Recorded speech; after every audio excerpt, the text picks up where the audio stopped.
வணக்கம். நான் எப்போதுமே சொல்வது, நாம் எல்லோருமே ஞானிகள். நம் எல்லோரிடமும் கொஞ்சமாவது ஞானம் இருக்கு. நம்மால அத சரியாக தொகுத்துக் கொண்டு தெளிவாக வெளிப்படுத்த முடிவதில்ல. அதுதான் காரணம். அதான் காரணம்னா, அதனால நாம ஞானிங்கிற புரிதலே நமக்கு இருப்பது கிடையாது. உண்மையில் நம்மளை நாம வெளிப்படுத்திக் கொள்வதற்கு நமக்கு சரியான களம், வாய்ப்புகள் தரப்படுவது கிடையாது. நம்ம மனதில் இருக்கும் ஆழமான புரிதல்களை யார்கிட்ட சொல்றது? இப்போ நான் இந்த காணொளிகளை உருவாக்கி என் மனசில் இருக்கிறத வெளிப்படுத்திக்கிட்டு இருக்கேன். நீங்கள் உங்களில் பலர் எப்படி நீங்கள் வெளிப்படுத்துவீங்க? யார்கிட்ட சொல்லுவீங்க? ஸோ தொடக்கத்தில் நான் கமெண்ட்டுகளை அனுமதிச்சுக்கிட்டு இருந்தபோது, இந்த படிவத்தை அனுமதிச்சிருந்த போது பல புரிதல்கள் எனக்கு கிடச்சிச்சு. நான் அதை எல்லோரும் ஞானிகள்னு சொல்லும்போது அதை எல்லோரும் மின்னாட்டு மன்னர்கள் என்பது போல் ஒரு அரசியல் கோணத்தில் எல்லோரையும் குஷிப்படுத்துறதுக்காக சொல்லலை. நான் அதை உண்மையாக உணர்ந்து தான் சொல்கிறேன். ஏன்னா எனக்கு பல புரிதல்கள் எளிய மனிதர்களிடமிருந்து தான் கிடச்சிருக்கு. அதை தான் நான் மதிக்கிறேன். ஏன்னா ஒரு பெரிய மனிதர், மகத்தான மனிதர், ஒரு பிரபலமான மனிதர்னால் அவர் சொல்வது எல்லாமே சரின்னு நாமளாக கற்பனை பண்ணிக்குவோம். இப்போ ஓஷோ சொல்கிறாருன்னா, ஓஷோ சொல்கிறதெல்லாம் சரியாக தான் இருக்கும். ஏன்னா சொல்கிறது சரியாலான்ட்டு எப்படி இவ்வளோ பேர் அவரை ஃபாலோ பண்ணுவாங்க? இப்படிலாம் நம்ம மனசுக்குள்ளே நினச்சி அந்த கோணத்தில் தான் அவரை புரிஞ்சுக்குவோம். இப்போ ஒரு வார்த்தையே இல்லை ஒரு சிறிய வரியை சொல்லிவிட்டு அது ஓஷோ சொன்னதுன்னு சொன்னால் உடனே நல்லா இருக்குது அப்படின்னு மனசுக்குள்ளே தோணும். அதுவே நான் சொன்னது அப்படின்னா இவனுக்கு ஏன் கொஞ்சம் திமிரான இவனே ஒரு வரியை கற்பனை பண்ணிட்டு இவனே போடுறான் பாரு அப்படின்னு சொல்லி மனசுக்குள்ளே ஒரு எண்ணம் வரும். ஏன்னா நாம் எல்லோருமே மனிதர்கள். நாம் ஒருவரை ஏற்றுக்கொள்ளும்போது அவரை மறுப்பதற்கான காரணையும் நம்முடைய அகம் தேடிக்கிட்டு இருக்கும். ஏன்னா இன்னொருவரை மறுப்பதன் மூலமாக நாம் நம்மை நிலைநிறுத்தி கொள்ள முடியும். ஒருவரை நாம் விரும்புகிறோம், ஏற்றுக்கொள்கிறோம் அப்படிங்கும்போது ஒரு விதத்தில் நாம் அவரை நோக்கி சாயிறோம், இல்லை அவரை நம்ம நோக்கி இழுக்கிறோம். இங்கே ஒரு போட்டி உருவாகுது. டக் ஆஃப் வார், கயிறுக்கும் போட்டி போல் வருது. இப்போ அவர் வலுவானவராக இருந்தோம்னா நாம் அவரை நோக்கி ஈர்க்கப்படுவோம். அப்போ நாம் நம்முடைய நிலையை இழப்போம். அதை நாம் விரும்புவோம். ஏன்னா ஒரு விதத்தில் அது வளர்ச்சி. ஏன்னா அவருடைய அழுத்தம் நம்மளுக்கு பல விதங்களில் பயனுள்ளதாக இருக்கும். ஆனால் அதே சமயம் அது அவர் நம்ம நோக்கி இழுக்கப்படுவதை, நாம் நம்முடைய நிலையிலிருந்து வலுவுவதை, விலகுவதை நம்மால் ஏற்றுக்கொள்ள முடியாது. அதனால் ஏதாவது முட்டுக்கட்டை போட்டு ஒரு விலக்கலையும் விலகி நிற்கவும் முயற்சிப்போம். அவர் எல்லாம் சரியாக தான் சொல்கிறாரு, ஆனால் கொஞ்சம் வளவளான்னு பேசிக்கிட்டு இருக்க. அப்படி இன்னும் கொஞ்சம் சுருக்கமாக பேசினா நல்லாயிருக்கும். நல்லா தான் பேசுகிறாரு. இன்னும் ஒரு கதையெல்லாம் சொல்லி கொஞ்சம் ஜாலியாக பேசலாம். எப்போ பார்த்தாலும் துக்கம்ன்ட்டுருக்காரு. ஏதோ ஒன்று மனசுக்குள்ளே இருக்கும். ஆனால் அந்த கருத்தை கூட நம்ம பலரும் சொல்ல முடியுது கிடையாது.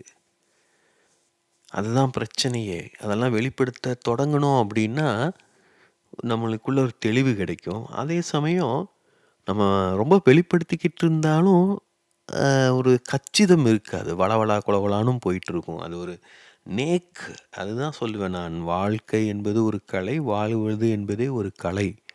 நம்ம வெளிப்படுத்திக் கொள்வது ஒரு கலை. ரொம்பவும் பேசக்கூடாது, ரொம்பவும் குறைவாகவும் பேசக்கூடாது.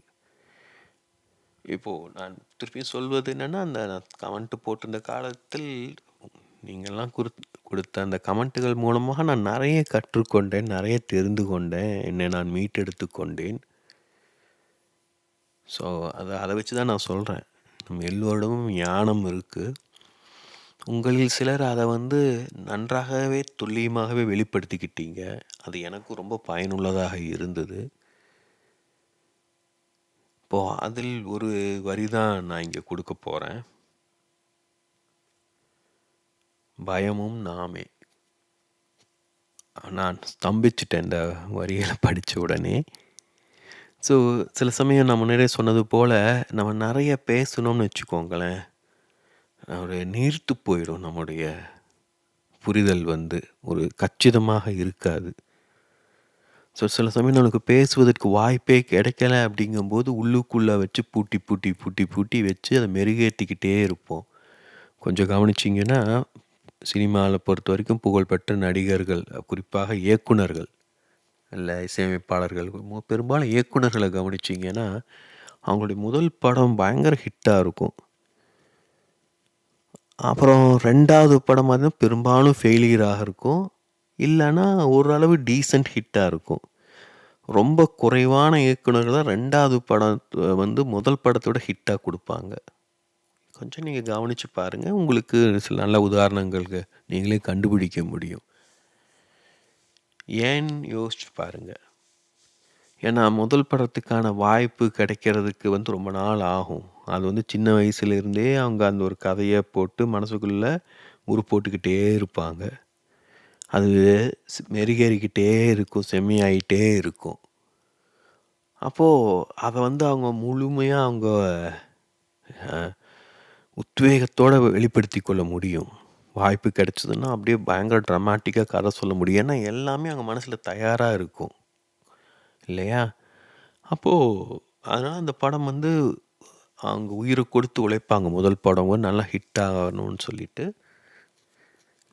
அதனால ஹிட் ஆகும். அப்போ 2வது படம்க்கு எதிர்பார்ப்பு அதிகமாக இருக்கும். ஐயோ முதல் படமே இந்த மாதிரி, அப்போ 2வது படம் சான்ஸே இருக்காது போ அப்படின்னு நினச்சிக்கிட்டு இருப்போம். அவரும் ஒரு கெத்தில் இருப்பார். இவ்வளோ பெரிய ஹிட்டு எவன் கொடுத்துருப்பான் அப்படின்னு சொல்லிட்டு இறங்கும்போது 2வது படம் ஃபெயிலியர் ஆகும். அது நம்ம எல்லோருக்குள்ளேயுமே நிகழ்வது தான். ஏன்னா அவ்வளோ நாள் அது மனசுக்குள்ளே போட்டு வச்சுருக்கும்போது கச்சிதமாக வார்த்தைகள் துல்லியமாக வெளியில் வரும். அத்தகைய வார்த்தைகள் இவை. இப்போது என்னுடைய காணொளிகளை நான் பேசும் விஷயங்கள் இவ்வளோ ஆழமாக கனமாக இருக்குன்னா இவ்வளோ நாளாக அது பேசாமல் இருந்தது தான் காரணம். பேசிக்கிட்டே இருந்திருந்தேன்னா நீர்த்து போயிருக்கும். இப்போவே நான் கொஞ்சம் வளவலா குலகுலான்னு தான் பேசுகிறேன்னு எனக்கே தோணும். ஆனால் நான் ஏற்கனவே சொல்வது போல் அது ஒரு மனநிலையை உருவாக்குவதற்காக. அதனால் நான் அது இயல்பாக அப்படி விட்டுருக்கேன். அது எதிர்காலத்தில் அது மாறலாம். அது வரைக்கும் இப்படியே போகட்டும்.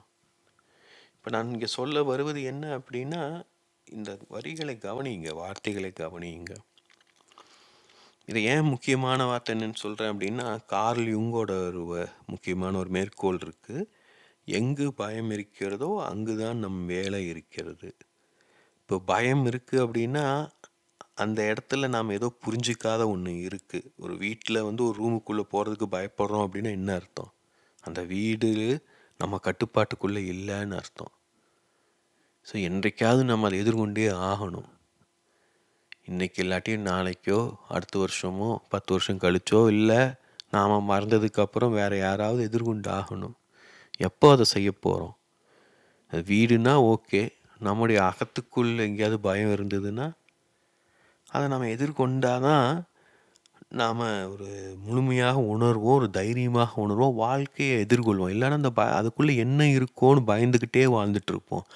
வீட்டுக்குள்ளே நாமளே சத்தம் போடாமல் இருப்போம். ஐயோ அந்த ரூம்குள்ளே யாராவது இருந்து நம்ம சத்தம் போட்டு வெளில வந்துட்டா.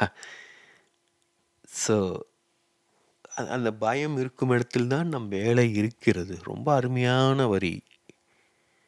நான் பயத்தை பற்றி நிறைய சொல்லியிருக்கேன். இப்போ என்னுடைய குறிப்பாக இப்போ சமீப கால குணமடைதல் முழுக்க பயத்தை அடிப்படையாக கொண்டது. பயம் எந்த அளவு இருக்குன்னா நம்முடைய தசை நார்கள் எலும்போடு இணையும் இடத்துல லெகமெண்ட்டில் இருக்குது. ஏன்னா பயம் வரும்போது இந்த அட்ரினலின் அதிகமாக சுரக்கும். நம்ம ஓடுவதற்கு இல்லை எதிர்த்து சண்டை போடுவதற்கு நம்முடைய உடல் தன்னை தயார் செய்து கொள்ளும். அப்போ உடல் இறுக்கம் அடையும். இறுக்கம் அடையும் போது தசைகள் இறுகி எலும்பு அது நீங்கள் கவனித்து பாருங்கள். அப்போ என்ன நம்மளோட கை முஷ்டியை முறுக்கிறோம், பல்லை இருக்கிறோம் அப்படின்னா என்ன பண்ணுறோம்? தசைகளை டைட்டன் பண்ணுறோம். அப்போது தசைகள் எலும்போடு இணையுது. அப்போது இறுக்கம் உருவாகுது இல்லையா? அது நம்ம பயப்படும் போதெல்லாம் உருவாகி இருக்கும். சின்ன குழந்தைகள் இருக்கும்போதே அது பதிஞ்சிட்ருக்கும். இப்போ அந்த இறுக்கத்தை நம்ம போக்கணும். இப்போ நான் வெவ்வேறு விதமான குணப்படுத்தல்கள் மூலமாக அந்த இறுக்கங்களையெல்லாம் குறைச்சிக்கிட்டே வந்துட்டுருக்கேன். இப்போ இந்த அளவுக்கு டீப்பாக வந்திருக்கேன். அப்போது இந்த வரி நான் ஒரு கணம் ஸ்தம்பிச்சிட்டேன். பயமும் நாமே. பயம் என்பது நாம் வேலை செய்ய வேண்டியது கிடையாது. அப்போது நாம் வேற, பயம் வேற, நாம் செய்ய வேண்டியது இருக்குன்னு ஒரு பிளவு உருவாகிடுது. நாம் தான் பயம்னு புரிஞ்சுக்கும் போது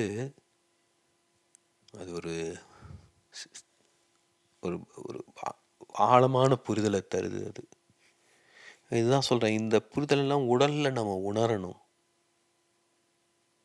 இது புரிஞ்சுக்கிறதே பெரிய விஷயம். அது அவ்வளோ கனமான வரி இது. நம்ம முழுமையான குணமடைதல் ஆகணும் அப்படின்னா உடலில் இருந்து அந்த பயத்தை எடுக்கணும் நம்ம. அது நம்ம தொடங்கலாம். எங்கேருந்து தொடங்க முடியுமோ அங்கேருந்து தொடங்கலாம். மெதுவாக நம்மளை கொண்டு செல்லும். இப்போது இதுதான் சொன்னேன், எனக்கு ஒரு பிடிச்ச மகிழும் ஒரு விஷயம் உங்களில் சிலர் நீங்கள் நேர்மையாக வெளிப்படுத்திக்கிட்டீங்க, ஒரு பயம் இல்லாமல் வெளிப்படுத்திக்கிட்டீங்க. ஆனால் எனக்குள்ள நிறைய பயம் இருந்தது. நான் என்ன வெளிப்படுத்துறது ஒரு பயந்துக்கிட்டே நான் வெளிப்படுத்துகிறேன். ஏன்னா எனக்கு இவ்வளோ பெரிய ஒரு ஆகிருதி தேவையில்லைன்னு தான் எனக்கு என்னுடைய எண்ணம். நான் எளிமையான வாழ்க்கையை வாழ விரும்புகிறேன். ஆனால் அதுதான் என்னுடைய பயம்னு புரியுது. ஏன்னா நம்ம ஒரு பெரிய மனிதனாக ஆனோம் அப்படின்னு வச்சுக்கோங்க, நிறைய பொறுப்பு எடுத்துக்க வேண்டியதாக இருக்குது. அது பயத்தை தருது. உண்மையை சொல்லப்போனால் நாம் யாருமே வளர விரும்புவதில்லை. நம்ம எல்லோருமே பார்த்திங்கன்னா கட்டாயப்படுத்தி தான் வளர்க்கப்படுறோம். மனசுக்குள்ளே இன்னும் நம்முடைய அகத்துக்குள்ளே ஒரு முழுவதும் வளராத ஒரு அகக்குழந்தை இருந்துக்கிட்டு தான் இருக்குது. அது முழுவதுமாக வளர விரும்புவதில்லை, வாழ்க்கைக்கு பொறுப்பேற்றுக்கொள்ள விரும்புவதில்லை. வேறு யாராவது நம்ம வாழ்க்கைக்கு பொறுப்பேற்றுக்கிட்டாங்கன்னா, நம்மளுக்கு உதவுனாங்கன்னா, வழிகாட்டினாங்கன்னா அவங்கள சரணடைஞ்சு அப்படியே குழந்தையாகவே இருந்துடலான்னு தோணுது. நம்முடைய மரபு அதான் நம்மளுக்கு சொல்லித் தருது. கடவுள் இருக்கார், கடவுள் பார்த்துக்குவார், யாம் இருக்க பயமேன். அதெல்லாம் வெறும் வார்த்தைகள், வெறும் நம்பிக்கைகள் தான். உண்மையில் அது நிகழுமான்னா யோசிச்சு பாருங்க. ஏன்னா இந்த பயம் நான் சொல்வது போல் உடலில் இருக்குது. உடல் இறுக்கங்களை அதை உணர முடியும். இந்த நிலையில் யாம் இருக்க பயமேன்னு போட்டு ஒரு முருகர் படத்தையோ, என்னை பார் அதிர்ஷ்டம் வரும்னு ஒரு மிருகத்தோட படத்தையோ பார்த்தோம் அப்படின்னா நமக்கு ஏதாவது நம்பிக்கை வரலாம், ஒரு திருப்தியாக உணரலாம். ஆனால் அது முழுமையான திருப்தியை தராது. அதுக்காக அதெல்லாம் பொய் போலித்தனம்னு சொல்லலை. அந்த நம்பிக்கை உண்மை, அந்த புரிதலும் உண்மை தான். ஆனால் அதை நம்ம ஆழப்படுத்தணும். அது நம்ம சுயநினைவோட பயத்தை அணுகும்போது தான் அது சாத்தியமாகும். பயந்துக்கிட்டே பயத்தை அணுக முடியாது. அது ஒரு நுட்பமான விஷயம், கவனிக்கணும். நம்ம தான் கற்றுக்கிறதுக்கு நிறைய இருக்குது, கற்றுக்கொண்டே இருக்க வேண்டியது இருக்குது.